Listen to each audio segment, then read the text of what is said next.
പട്ടാഴി വടക്കേക്കര ഗ്രാമപഞ്ചായത്തിലെ മാലൂർ പടക്ക നിർമ്മാണശാലയിലെ തീപിടുത്തത്തിൽ മരണമടഞ്ഞവരുടെ കുടുംബങ്ങൾക്കും തകർന്ന വീടുകൾക്കും പ്രഖ്യാപിച്ച സാമ്പത്തിക സഹായം വിതരണം ചെയ്യാത്തതിൽ പ്രതിഷേധിച്ച് LDF സമരത്തിനൊരുങ്ങുന്നു.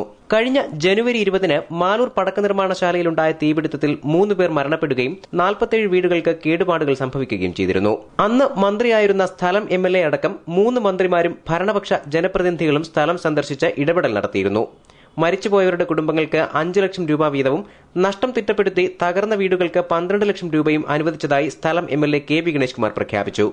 3 മാസം കഴിഞ്ഞിട്ടും ഈ സാമ്പത്തിക സഹായങ്ങൾ വിതരണം ചെയ്തിട്ടില്ലെന്ന് LDF പട്ടാഴി വടക്കേക്കര പഞ്ചായത്ത് കമ്മിറ്റി ഭാരവാഹികൾ പത്തനാപുരത്ത് വാർത്താ സമ്മേളനത്തിൽ ആരോപിച്ചു. ചില വീടുകളൊക്കെ ആണെങ്കിൽ തുടർന്ന് താമസിക്കാൻ കഴിയാത്ത തരത്തിൽ പൂർണ്ണമായി നശിക്കുന്ന അവസ്ഥയാണ്.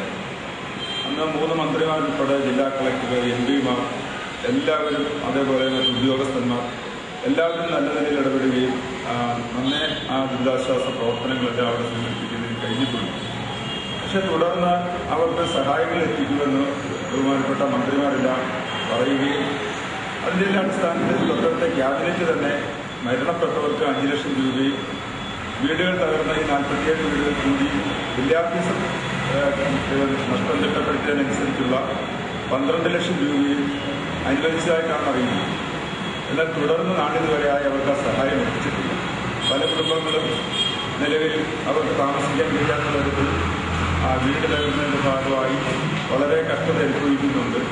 മരിച്ചവരുടെ കുടുംബങ്ങൾക്ക് സാമ്പത്തിക സഹായം ലഭ്യമാക്കുന്നതിന് പലതരത്തിൽ ഇടപെടലുകൾ നടത്തിയിട്ടും ഫലമുണ്ടായിട്ടില്ലെന്നും സാമ്പത്തിക സഹായം ലഭിക്കാത്തതിനാൽ തകർന്ന വീടുകൾ പലതും നന്നാക്കാൻ കഴിയാതെ നിർധന കുടുംബങ്ങൾ വിഷമിക്കുകയാണെന്നും CPM Pattazhi Vadakkekara local committee secretary KV Sajeev, CPI local committee secretary K Sivadasan, Pattazhi Vadakkekara grama panchayat president N Sudhakaran എന്നിവർ ചൂണ്ടിക്കാട്ടി. ധനസഹായം ഉടൻ നൽകാത്ത പക്ഷം പത്തനാപുരം താലൂക്ക് ഓഫീസ് ഉപരോധം ഉൾപ്പെടെയുള്ള സമരപരിപാടികൾക്ക് രൂപം നൽകുമെന്നും LDF നേതാക്കൾ പറഞ്ഞു. News bureau, Pathanapuram.